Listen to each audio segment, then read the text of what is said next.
Kita buka ke informasi pertama, Saudara. Mantan Presiden RI ke-6 dan juga Ketua Umum Partai Demokrat Susilo Bambang Yudhoyono bertemu dengan ratusan ulama Aceh dalam kunjungan kerjanya di Aceh.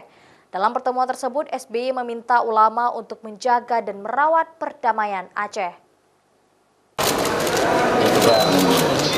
Di hadapan ratusan lebih para ulama Aceh, SBY menyampaikan terima kasih kepada ulama karena berkontribusi dalam perdamaian Aceh, termasuk menjaga dan merawat perdamaian yang susah payah diraih hingga kini.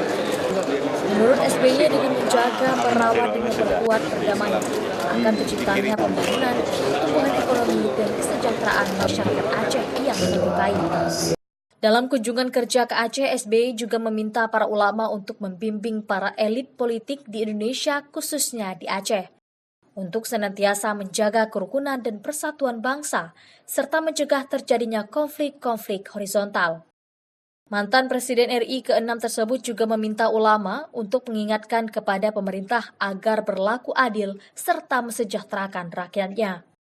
Kewajiban pemimpin, kewajiban ulama semua bergandengan tangan menjaga, merawat, mengingatkan.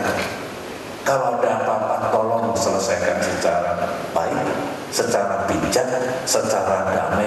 Jangan merobek perdamaian yang sudah sangat panjang jalan yang kita lewati untuk mencapainya.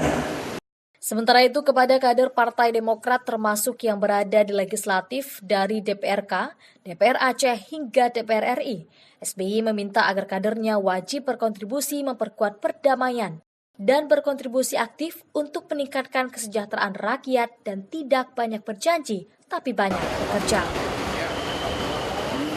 Mustajab, Kompas TV, Banda Aceh.